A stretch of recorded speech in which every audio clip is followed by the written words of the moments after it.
Stories with Vortex.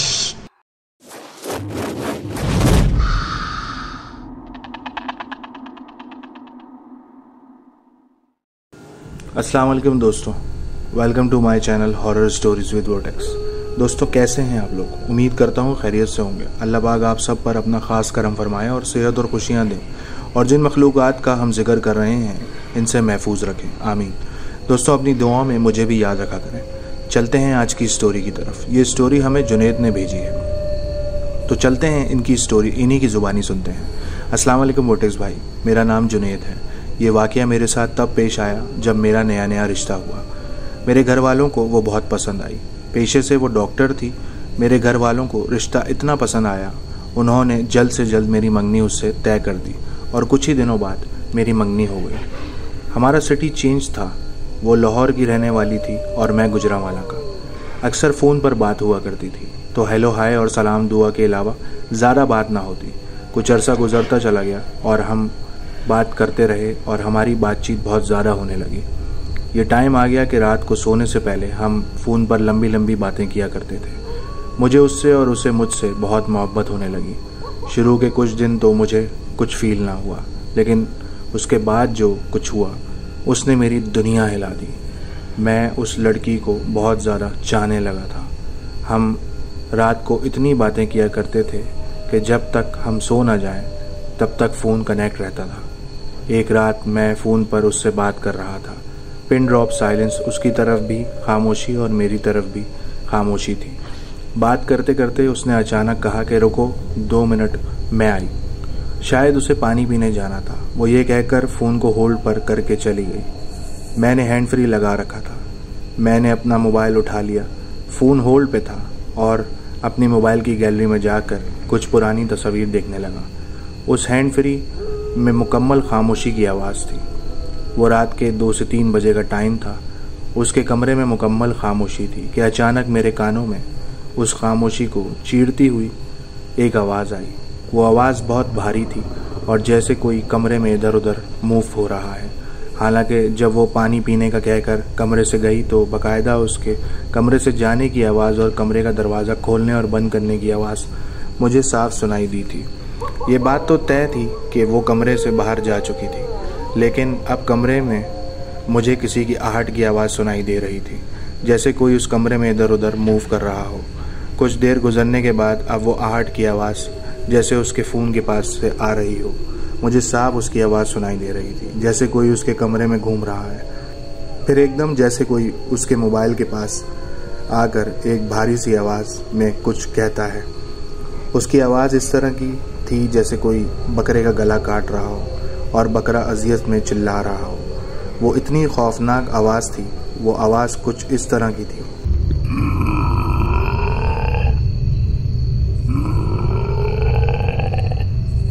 ये आवाज़ सुनते ही मेरे रोंगटे खड़े हो गए। मैंने फ़ौरन से फ़ोन कट कर दिया। थोड़ी देर बाद मेरी फियांसे का फ़ोन मुझे वापस आता है। मैं कॉल रिसीव करता हूँ। उसने कहा, क्या हो गया, तुमने लाइन ड्रॉप कर दी? तुम्हें मैं कह कर गई थी कि फ़ोन को होल्ड पे रखना। मैं 2 मिनट में आई। जिस पर मैंने कहा कि मुझे नहीं पता, फ़ोन शायद खुद ही डिस्कनेक्ट हो गया। ये बहाना मैंने किया। हम बातें फिर से करने लगे, लेकिन मेरी हालत बहुत ख़राब हो चुकी थी। वो अजीब सी आवाज़ सुनते ही मैंने उससे कहा कि जब तुम बाहर गई थी तो मुझे कमरे से कुछ अजीब आवाज़ें सुनाई दी थी, जैसे कोई भारी सी आवाज़, जैसे किसी बकरे का गला काटने की, जिस पर वो हल्की सी मुस्कुराई। उसे जैसे कोई फ़र्क ही ना पड़ा हो। उसने कहा कि शायद तुम्हारा वहम होगा, ऐसा कुछ नहीं है। मेरे कमरे में मेरे अलावा कोई नहीं था। और हाँ, जब मैं पानी पीकर वापस आई तो कमरे में मैंने जब देखा तो कोई नहीं था। बहरहाल ये बात गुजर गई। 1-2 दिन रात को हम ऐसे ही फ़ोन पर बात कर रहे थे पूरा दिन काम करने के बाद मैं बहुत थक चुका था और पहले की तरह उसके रूम में और मेरे रूम में पिन ड्रॉप साइलेंस था। बताता चलूँ, वो सर्दी की रातें थीं, पंखे भी बंद हुआ करते थे, इसलिए मुकम्मल खामोशी। वो मुझसे बात कर रही थी। बात करते करते मुझे नींद आ रही थी। मैं बस उसकी बातों का जवाब हाँ, ना, ओके, ठीक है, इसके अलावा कुछ नहीं दे रहा था। चूँकि मैं बहुत नींद में था और बहुत थक चुका था। इस दौरान मैं नींद में ही जा रहा था। मेरे हैंड्स फ्री मेरे कान में लगे हुए थे। वो मुझसे बात कर रही थी और बातों बातों में मेरे साथ कुछ ऐसा हुआ कि मैं उस नींद से उठकर अचानक से उठ बैठा। हुआ कुछ यूँ कि उससे बात करते करते अचानक से उसकी आवाज़ के साथ पीछे गहरी गहरी सांसें लेने की आवाज़ आने लगी। यकीन जाने कि वो आवाज़ें इतनी खौफनाक थीं कि मैं भी नींद में ही था, थका हुआ था और उन आवाज़ों को सुनकर खौफ से उठ बैठा। मैंने उससे पूछा, ये पीछे से सांस लेने की आवाज़ किसकी आ रही है? जिस पर उसने मुझे वैसे ही जवाब दिया कि मुझे तो आवाज़ नहीं आ रही। मैंने इस बात को ज़्यादा लंबा नहीं खींचा कि मेरा इससे रिश्ता तय होने वाला है, मेरी ये बीवी बनेगी और अगर मैं अपना डर इतना फील करवाऊँ तो वो क्या सोचेगी कि ये इतना डरपोक इंसान है जिससे मेरी शादी होने वाली है। क्योंकि वो इतनी नॉर्मल होती थी, उसे वो आवाज़ आती ही नहीं थी। मैं सोचता था कि शायद मेरा वहम है, लेकिन दोस्तों मेरा वो वहम नहीं था। वो आवाज़ मुझे साफ सुनाई देती थी, वो गहरी सांस लेने की आवाज़। और उससे पहले मैंने उसके कमरे में हलचल देखी। बहरहाल ये मामूल बन चुका था। मैं रात को जब भी उससे बात करता था, मुझे अब वो आवाज़ उसके आसपास आने लगती। जब वो मुझसे बात कर रही होती, उसकी आवाज़ के साथ उसके कमरे में कोई खटपट या उसके बैकग्राउंड से किसी की सांस लेने की आवाज़ मैं साफ सुन सकता था। मेरे डर में दिन ब दिन इजाफा होता चला गया। बहरहाल ये कुछ भी नहीं था, अब इससे और भी ज़्यादा होने जा रहा था। कुछ दिन बाद वो लड़की बात करते करते कुछ सेकंड्स के लिए उसकी अजीब भारी आवाज़ हो जाती है और वो वापस अपनी बातों में वैसे ही नॉर्मल हो जाती है। मैं उससे कहता, तुम्हारी आवाज़ के साथ मुझे अजीब सी आवाज़ आई है, जिसको वो साफ इनकार कर देती कि मेरी तो कोई ऐसी आवाज़ नहीं थी और ना ही मुझे सुनाई दी। दोस्तों, ये मामलात बढ़ते चले गए और एक टाइम ऐसा आ गया कि मैं उससे फ़ोन पर बात कर रहा था कि उसकी आवाज़ भारी होना शुरू हो गई। अब वो आवाज़ मुसलसल भारी होती चली जा रही थी और इतनी भारी हो गई कि जैसे अब उसके ऊपर कोई हावी हो गया हो। अब वो मुझसे फ़ोन पर बात कर रहा है और उसने मुझसे कहा, तू इस लड़की को छोड़ दे, मैं इस लड़की को तेरा होने नहीं दूंगा, ये मेरी है। अगर किसी तरह तूने इसको हासिल कर भी लिया तो मैं इस लड़की को अपने साथ ले जाऊंगा। ये बात करने के बाद वो लड़की अपनी नॉर्मल हालत में आई। मेरा पूरा जिस्म शिवरिंग कर रहा था। मुझे समझ नहीं आ रही थी मैं क्या करूं। वो अपनी नॉर्मल आवाज़ में बातें करने लगी। हमारी मोहब्बत इतनी बढ़ चुकी थी कि हम एक दूसरे से बात किए बिना नहीं रह पा रहे थे। मैं समझ चुका था कि इस लड़की पे कोई आसेब है और अब उसने अपना आप मुझे शो करवा दिया। उसने मुझे धमकी भी दी कि इससे दूर रहे। दूसरे दिन इस बात का जिक्र मैंने अपनी फैमिली से किया। मेरे पेरेंट्स ने कहा कि ठीक है, हम छुट्टी वाले दिन अब लाहौर जाएंगे। इसके पेरेंट्स से बात करते हैं कि अगर इस पे कुछ ऐसे मामलात हैं तो इसका इलाज करवाएं, शादी से पहले हो जाए तो बहुत अच्छा है। बहरहाल ये कहने के बाद मैं बहुत फिक्रमंद हो चुका था। मुझे इस लड़की की बहुत फिक्र सताए हुए थी क्योंकि अब मुझे उससे बहुत मोहब्बत हो गई थी। अब हमें लाहौर जाने में 2 से 3 दिन थे। दूसरे दिन रात को उसकी कॉल आती है। वो मेरी मोहब्बत थी, लेकिन ना जाने मुझे उसकी कॉल रिसीव करने से क्यों इतना डर लग रहा था। 1-2 बार कॉल कट कर दी। बिलाखिर उसके बहुत कॉल करने पर मैंने कॉल रिसीव की, जिस पर वो मुझसे बहुत नाराज़ हुई और उसने गुस्सा भी किया। मैंने कहा मैं बिज़ी था, शायद इस वजह से कॉल रिसीव नहीं कर पाया, क्योंकि मेरा भी बहुत दिल था उससे बात करने का। काफ़ी देर बातें होती रहीं। वो बिल्कुल नॉर्मल लग रही थी और अब मेरा डर भी कुछ कम हो रहा था कि अचानक मुझे वही सांसें लेने की आवाज़ दोबारा आने लगी और उस लड़की की आवाज़ एकदम से चेंज हो गई। वो उसी आवाज़ में हाजिर हो गया और भारी आवाज़ में मुझसे बात करने लगा कि तुझे समझाया था कि इससे बात मत कर। वो उसी तरह मुझे धमकियां देने लगा। मैंने बदले में रुकिया करना शुरू कर दिया। रुकिया मतलब बुराइयों, शैतान, जिन्नात, जादू, सबसे अल्लाह की पनाह तलब करना। मैंने अपने डर को काबू किया और तिलावत करने लगा। बदले में उसके चीखने चिल्लाने की आवाज़ आई, जैसे वो बहुत तंग होने लगा। काफ़ी देर वो मुझ पर गुस्सा करता रहा। उसकी अजीब भारी आवाज़, मैं डर भी रहा था और रुकिया करता रहा।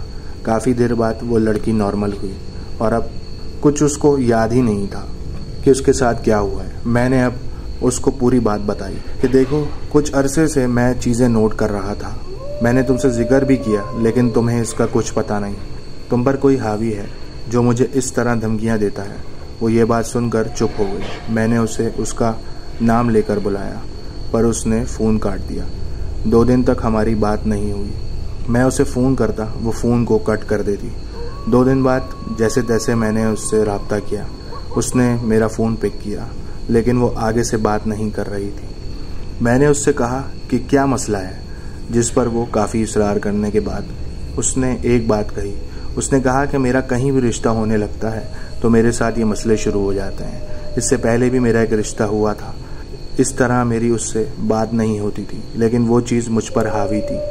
वो उनकी फैमिली मेम्बर्स के सामने मुझ पर असरअंदाज होती थी, जिससे उनको अंदाज़ा हो गया था कि इस पे कोई चीज़ हावी है। मेरा वहाँ से भी रिश्ता टूट गया। इस मखलूक ने उनको घर पे भी मुतासर किया, उनको डराया धमकाया, जिससे मेरा वो रिश्ता भी टूट गया। उससे फ़ोन पर बात करने से मुझे अंदाज़ा हुआ वो बहुत अफसरदा थी, क्योंकि अब वो मुझसे मोहब्बत करती थी। वो अब मुझे खोना नहीं चाहती थी। वो फ़ोन पर बात करते करते रो पड़ी। दूसरे दिन हमारी पूरी फैमिली ने उनके घर जाना था। वहाँ जाकर हमने उनके पेरेंट्स से बात की, जिस पर उन्होंने कहा कि हमने इसका इलाज करवाया था। इस पर एक जिन आशिक था जो जा चुका था। वो बहुत हैरान थे कि वो फिर से वापस आ गया। बहरहाल उन्होंने हमें तसल्ली दी कि आप बेफिक्र रहें। एक शाजी हैं जो साहिब इल्म हैं, जिनसे हमने इसका इलाज करवाया था। ये बिल्कुल ठीक हो गई थी। हम उनको दिखाएंगे, आप बेफिक्र रहें। इंशाअल्लाह अल्लाह पाक ने चाहा तो ये बिल्कुल ठीक हो जाएगी। उनको तसल्ली देने के बाद हमने पूरा दिन वहाँ स्पेंड किया और शाम को हम अपने घर के लिए रवाना हो गए। अभी रास्ते में ही थे कि उनके पेरेंट्स की कॉल आती है कि आप जल्द से जल्द हमारे घर पहुँच जाएँ। उन्होंने कहा कि हमारी बेटी की तबीयत बहुत ख़राब है। हम अभी कुछ ही दूर पहुँचे थे कि हमने गाड़ी दोबारा घुमा दी उनके घर की तरफ। अब घर पहुँचते हैं तो एक अजीब सा मंजर घर में देखा। उस घर में अजीब सी खामोशी थी। घर के अंदर इंटर होते ही हमने देखा कि सारे घर की चीज़ें टूट फूट गई हैं। किसी ने घर की नाजुक नाजुक चीज़ें उठाकर ज़मीन पर पटकी हैं। कुछ दीवार पर कांच के फ्रेम्स थे, वो भी ज़मीन पर बिखरे हुए थे। घर की बुरी हालत देखते हुए हमें घर में कोई फ़र्क नज़र नहीं आया। हमें कमरे में पहुँचे, वहाँ देखा तो सब फैमिली मेम्बर्स उस कमरे में मौजूद हैं और उस लड़की को उसके भाइयों ने इस तरह पकड़ रखा है जैसे किसी मर्द को पकड़ा हुआ हो।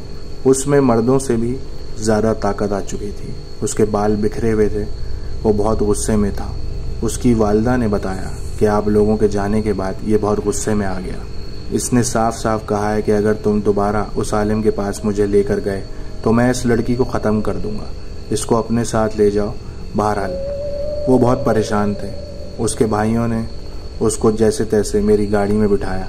वो इतनी ताकत उसमें आई हुई थी कि 2 भाई और उनके वालिद साहब भी उसको काबू नहीं कर पा रहे थे। बहरहाल जैसे तैसे करके हम उसे लेके उन शाहजी के पास पहुँचे। उनका एक छोटा सा आस्ताना था। अंदर पहुंचकर शाहजी को देखा। उनका नूरानी चेहरा और इखलाकन वो बहुत अच्छे थे। वहाँ कुछ और लोग भी आए हुए थे। उन्होंने हाथ का इशारा करते हुए कहा, वहाँ बैठो। हमसे पहले भी 2-3 लोग ऐसे आए हुए थे जिन पर जिन्नात का साया था। बहरहाल उसके बाद हमारी बारी आती है। उन्होंने हाथ का इशारा करते हुए कहा, वहाँ बैठो।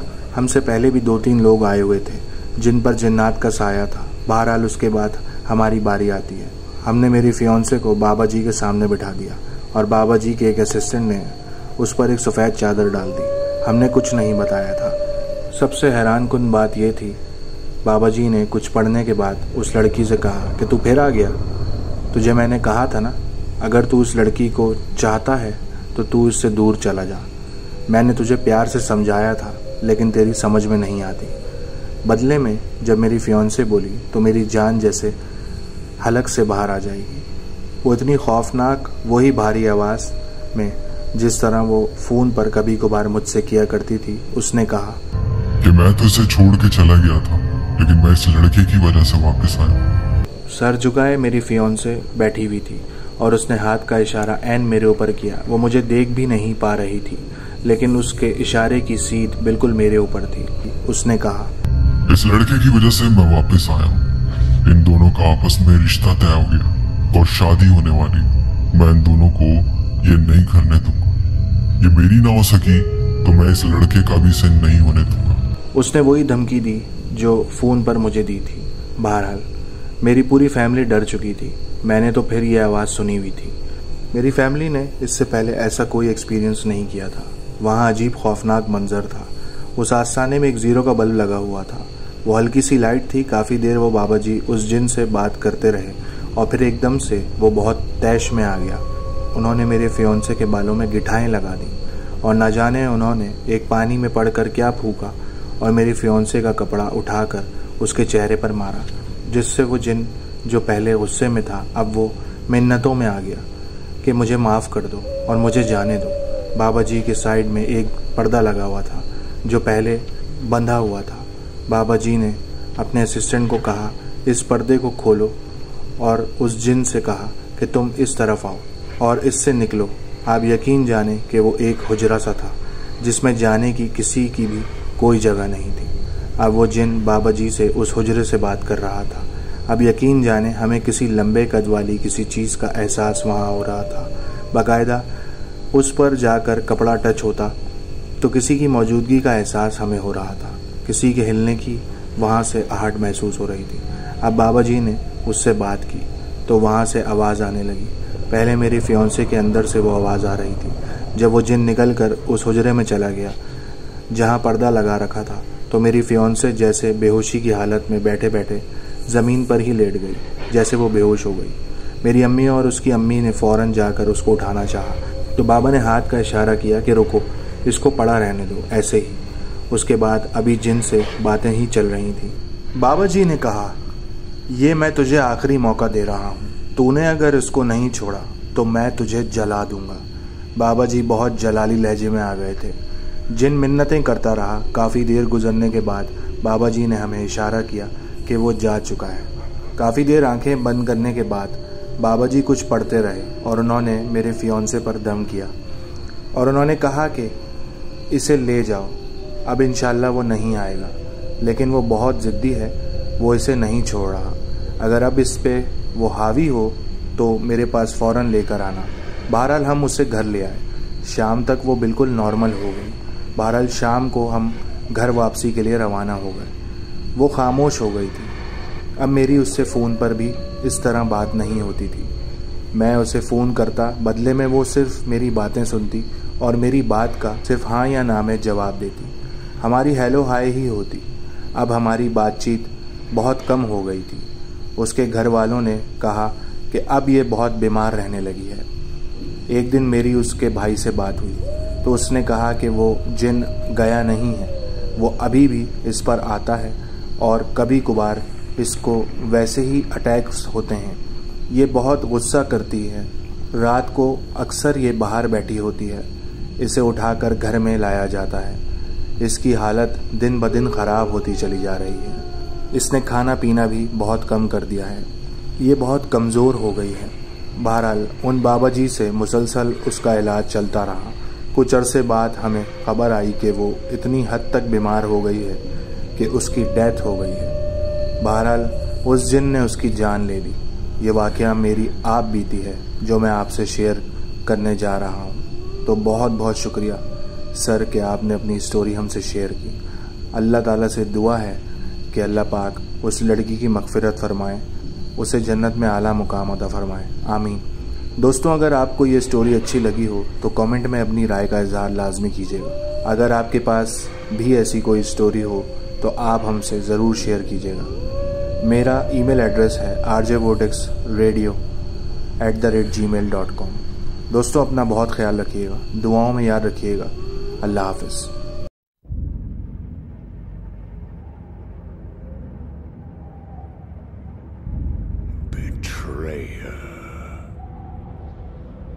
In truth, it was I who was betrayed.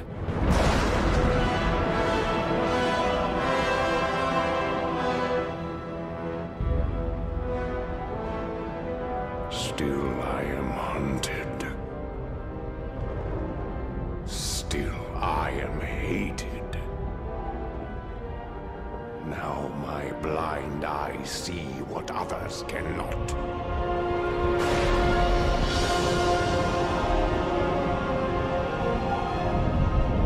That sometimes the hand of fate must be forced.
Unleash the tides of doom upon all those who would oppose us.